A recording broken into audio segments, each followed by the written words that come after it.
بسم الله الرحمن الرحيم.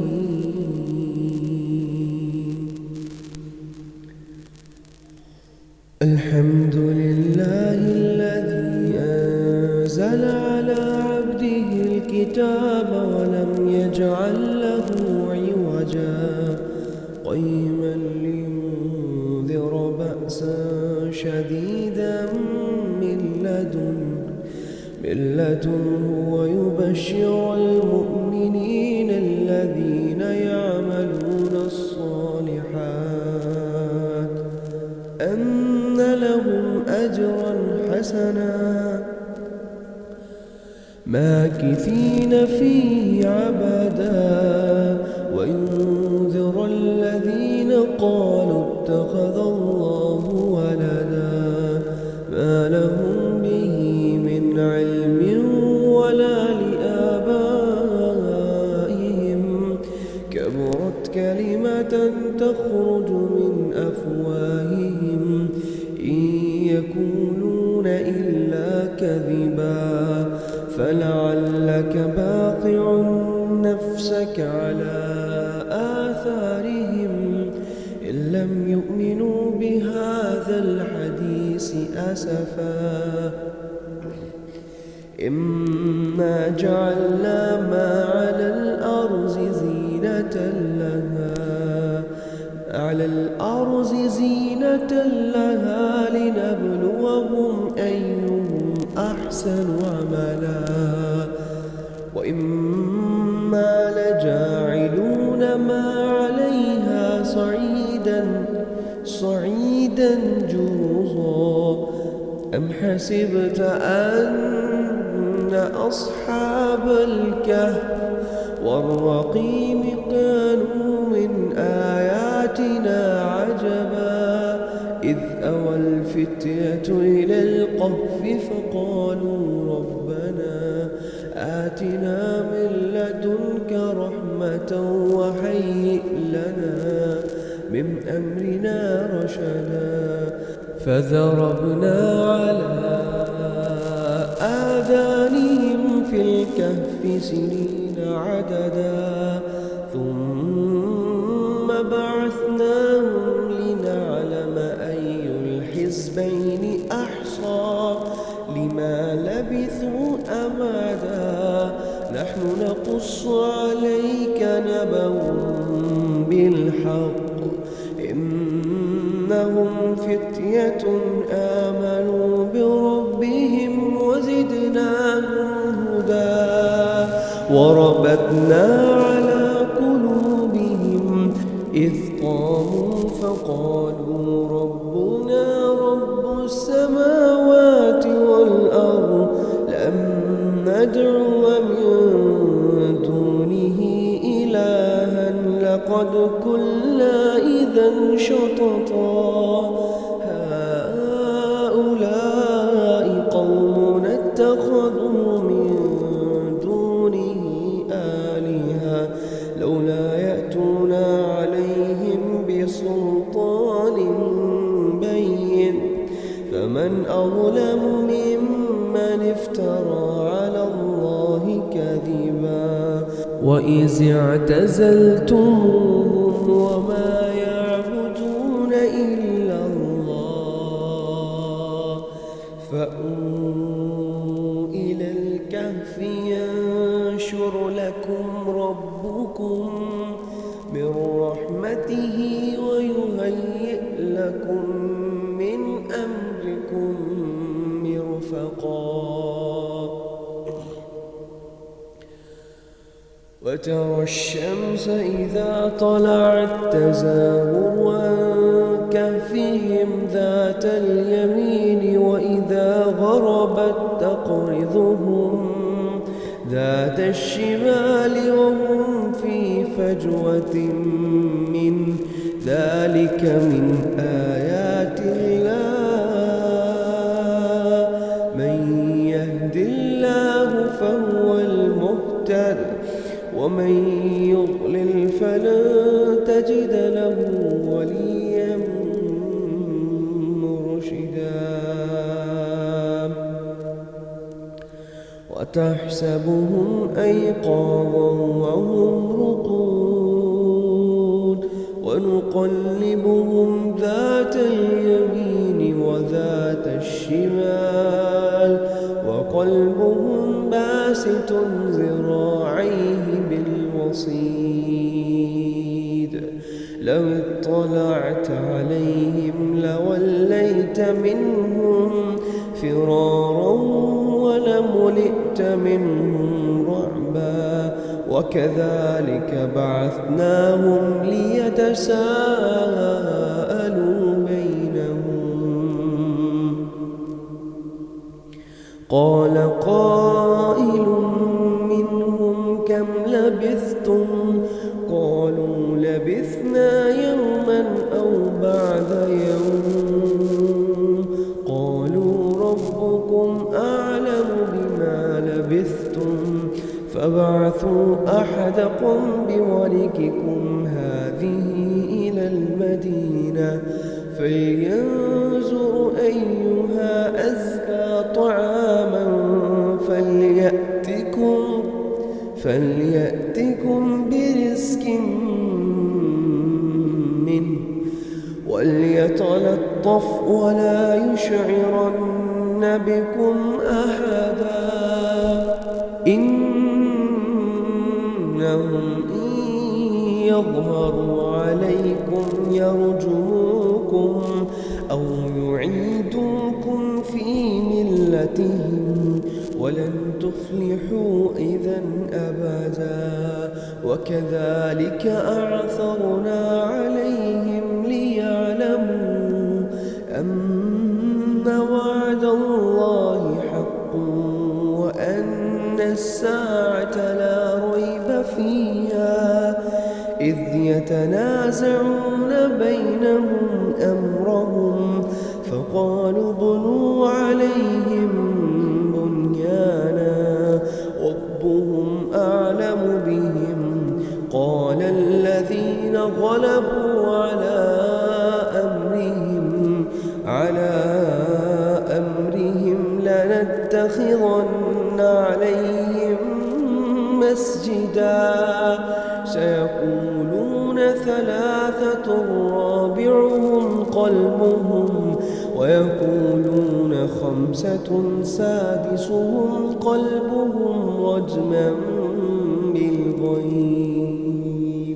ويقولون سبعة وثامنهم قلبهم قل رب أعلم بعدتهم ما يعلمهم إلا قليل فلا تمار فيهم إلا مراء ظاهرا ولا تستفت فيهم منهم أحدا ولا تقولن لشيء إني فاعل ذلك غدا إلا أن يشاء الله واذكر ربك إذا نسيت وقل عسى أن يهديني ربي لأقرب من هذا رشدا ولبثوا في كهفهم 300 سنين وازدادوا 9 قل الله أعلم بما لبثوا له غيب السماوات والأرض أبصر به وأسمع ما لهم من دونه من ولي ولا يشرك في حكمه أحدا واتل ما أوحي إليك من كتاب ربك لا مبدل لكلماته ولا تجد من دونه ملتحدا واصبر نفسك مع الذين يدعون ربهم بالغداة والعشي يريدون وجهه وجهه ولا تعد عيناك عنهم تريد زينة الحياة الدنيا ولا تطع من أغفلنا قلبه عن ذكرنا واتبع هواه وكان أمره فرطا وقل الحق من ربكم فمن شاء فليؤمن ومن شاء فليكفر إنا أعتدنا للظالمين نارا أحاط بهم سرادقها وإن يستغيثوا بماء كالمهل يشفي الوجوه بئس الشراب وساءت مرتفقا إن الذين آمنوا وعملوا الصالحات إنا لا نضيع أجر من أحسن عملا أولئك لهم جنات عدن تجري من تحتهم الأنهار يحلون فيها من أساور من ذهب ويلبسون ثيابا خضرا من سندس واستبرق متكئين فيها على الأرائك نعم الثواب وحسنت مرتفقا واضرب لهم مثل الرجلين جعلنا لأحدهما جنتين من أعناب وحففناهما بنخل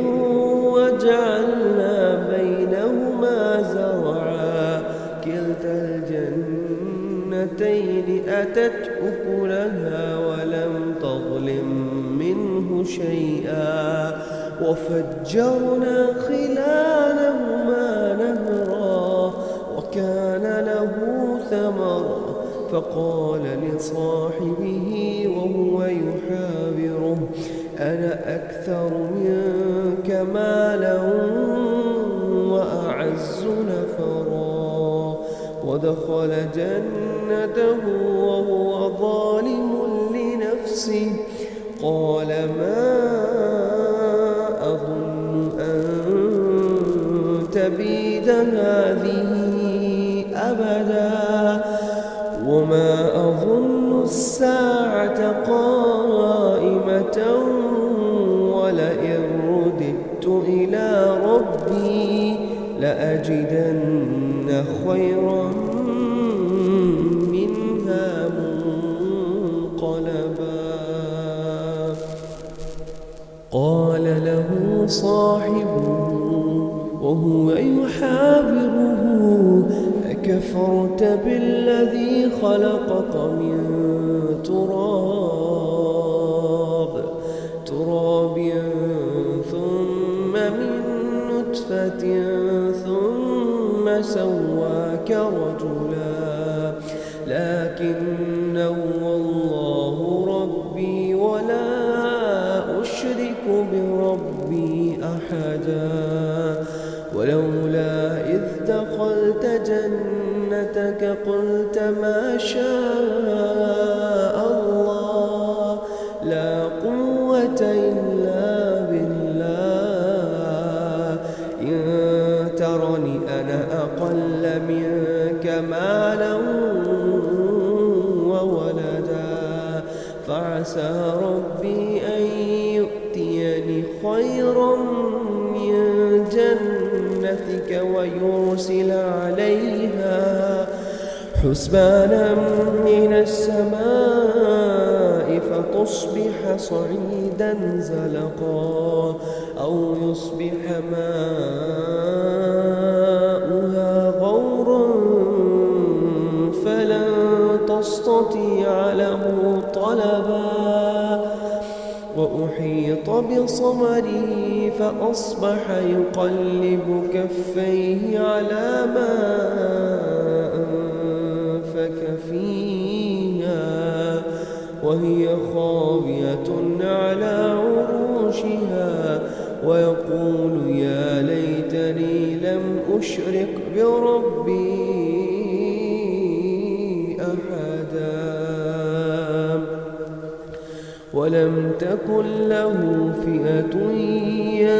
ينصرونه من دون الله وما كان منتصرا هنالك الولاية لله الحق هنالك الولاية لله الحق هو خير ثوابا وخير عقبها واضرب لهم مثل الحياة الدنيا كماء أنزلناه من السماء فاختلط به نبات الأرض فأصبح حشيما تضروح الرياح وكان الله على كل شيء مقتدرا المال والبنون زينة الحياة الدنيا والباقيات الصالحات خير عند ربك ثوابا وخير أملا ويوم نسير الجبال وترى الأرض بارزة وحشرناهم فلم نغادر منهم أحدا وعرضوا على ربك صفا لقد جئتمونا كما خلقناكم أول مرة بل زعمتم أن لن نجعل لكم موعدا ووضع الكتاب فترى المجرمين مشفقين مما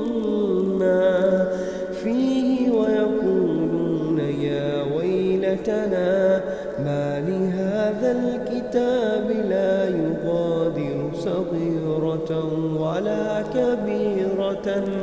إلا أحصاها ووجدوا ما عملوا حاضرا ولا يظلم ربك أحدا وإذ قلنا للملائكة اسجدوا لآدم فسجدوا إلا إبليس كان من الجن ففسق عن أمر ربه أفتتخذونه وذريته أولياء من دونه وهم لكم عدو وبئس للظالمين بدلا ما أشهدتهم خلق السماوات والأرض ولا خلق أنفسهم وما كنت متخذ المضلين عضدا ويوم يقول نادوا شركائي الذين زعمتم فدعوهم فلم يستجيبوا لهم وجعلنا بينهم موبقا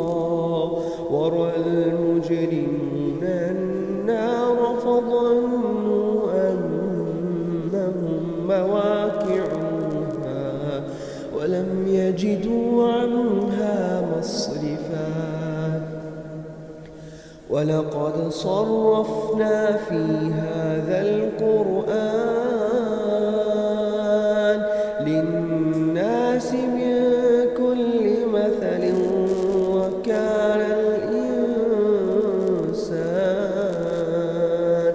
وكان الإنسان أكثر شيء جدلا وما منع الناس أن يؤمنوا إذ جاءهم الهدى ويستغفروا ربهم إلا أن تأتيهم سنة الأولين أو يأتيهم العذاب قبلا وما نرسل المرسلين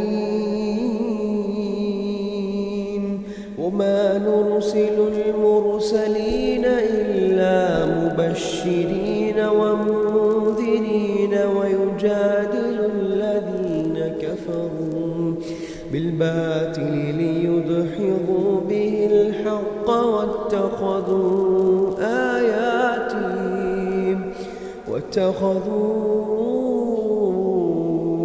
آياتي وما أنذروا هزوا ومن أظلم ممن ذكر بآيات ربه فأعرض عنها ونسي ما قدمت يداه إنا جعلنا على قلوبهم أكنة أن يفقهوه وفي آذانهم وقرا وإن تدعوهم إلى الهدى فلن يهتدوا إذا أبدا وربك الغفور ذو الرحمة لو يؤاخذهم بما كسبوا لعجل لهم العذاب بل لهم موعد لن يجدوا من دونه موئلا وتلك القرى أهلكناهم لما ظلموا وجعلنا لمهلكهم موعدا وإذ قال موسى لفتاه لا أبرح حتى أبلغ مجمع البحرين أو أمضي حقبا فلما بلغ مجمع بينهما نسي حوطهما فاتخذ سبيله في البحر سربا فلما جاوزا قال لفتاه آتنا غداءنا لقد لقينا من سفرنا هذا نصبا قال أرأيت إذ أوينا إلى الصخرة فإني نسيت الحوت وما أنسانيه إلا الشيطان أن أذكره واتخذ سبيله في البحر عجبا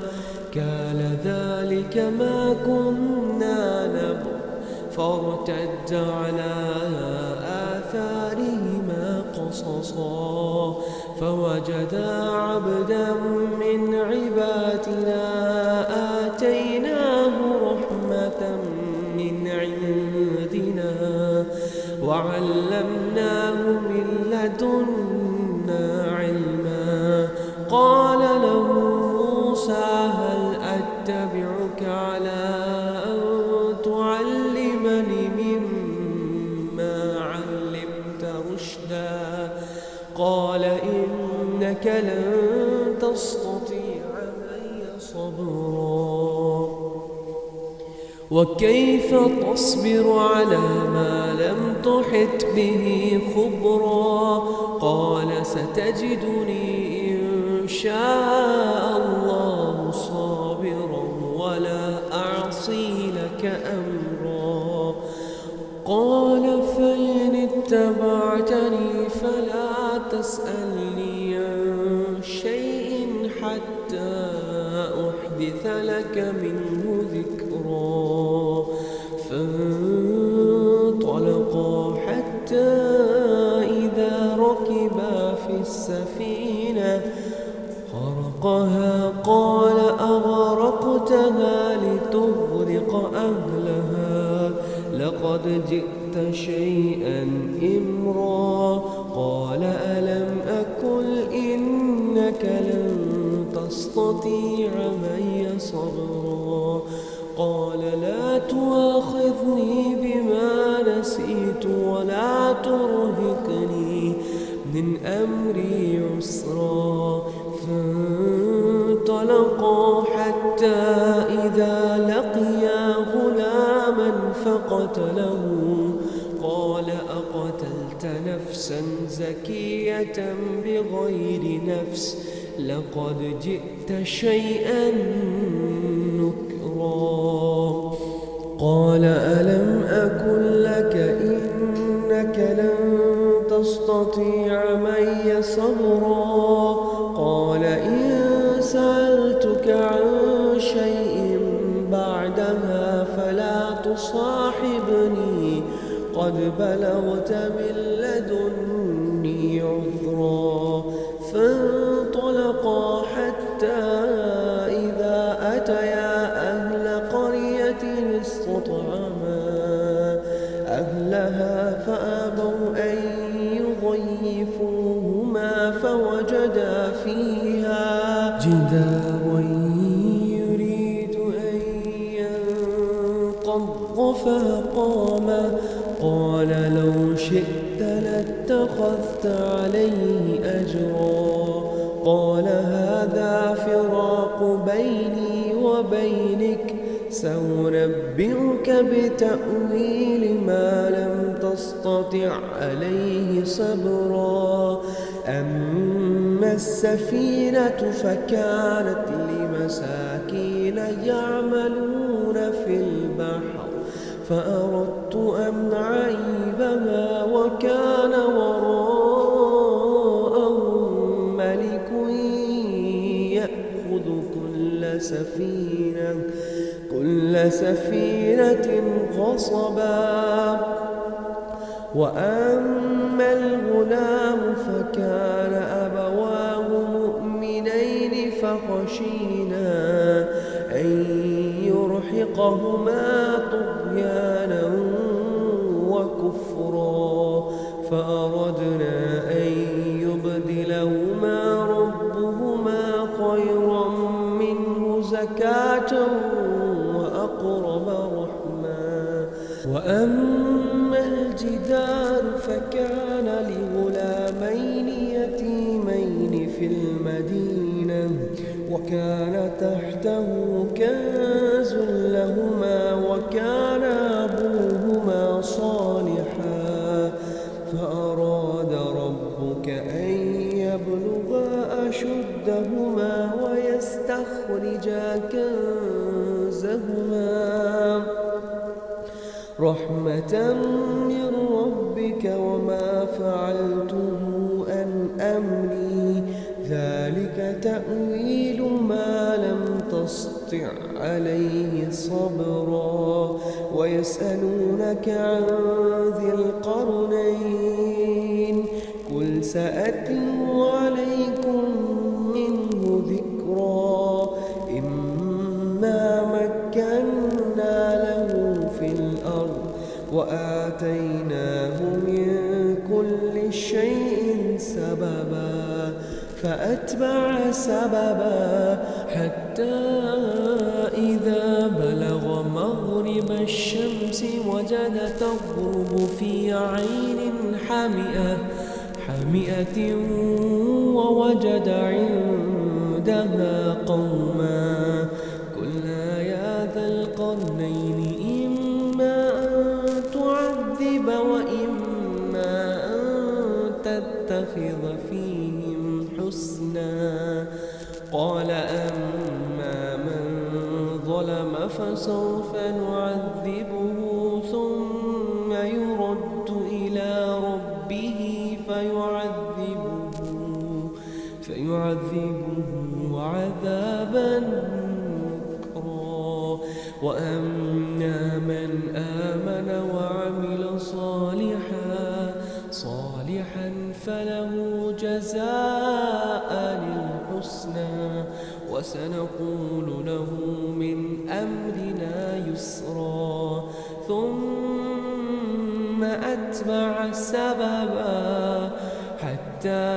إذا بلغ مطلع الشمس وجدها تطلع على قوم لم نجعل لهم من دونها سترا كذلك وقد أحطنا بما لديه خبرا ثم أتبع سببا حتى إذا بلغ بين السدين وجد من دونهما قوما لا يكادون يفقهون قولا قالوا يا ذا القرنين إن يأجوج ومأجوج مفسدون في الأرض فهل نجعل لك خرجا على أن تجعل بيننا وبينهم سدا قال ما مكني فيه ربي خير فأعينوني بقوة أجعل بينكم وبينهم ردما آتوني زبر الحديد حتى إذا ساوى بين الصدفين قال انفخوا حتى إذا جعله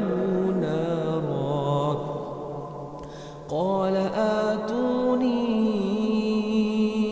أفرغ قال آتوني أفرغ عليه قطرا فما استطاعوا أن يظهروا وما استطاعوا له نقبا قال هذا رحمة من ربه فإذا جاء وعد ربي جعله دكا وكان وعد ربي حقا وتركنا بعضهم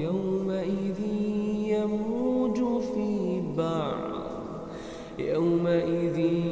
يموج في بعض ونفخ في الصور فجمعناهم جمعا وعرضنا جهنم يومئذ للكافرين عرضا الذين كانت أعينهم في غطاء عن ذكري وكانوا لا يستطيعون سمعا أفحسب الذين كفروا أن يتخذوا عبادي من دوني أولياء إنا أعتدنا جهنم للكافرين نزلا قل هل ننبئكم بالأخسرين أعمالا الذين ضل سعيهم في الحياة الدنيا وهم يحسبون أنهم يحسنون صنعا أولئك الذين كفروا بآيات ربهم ولقائه فحبطت أعمالهم فلا نقيم لهم يوم القيامة وزنا ذلك جزاؤهم جهنم بما كفروا واتخذوا آياتي ورسلي حزوا إن الذين آمنوا وعملوا الصالحات كانت لهم جنات الفردوس نزلا خالدين فيها لا يبغون عنها حولا قل لو كان البحر مدادا لكلمات ربي لنفد البحر قبل أن تنفد كلمات ربي ولو جئنا بمثله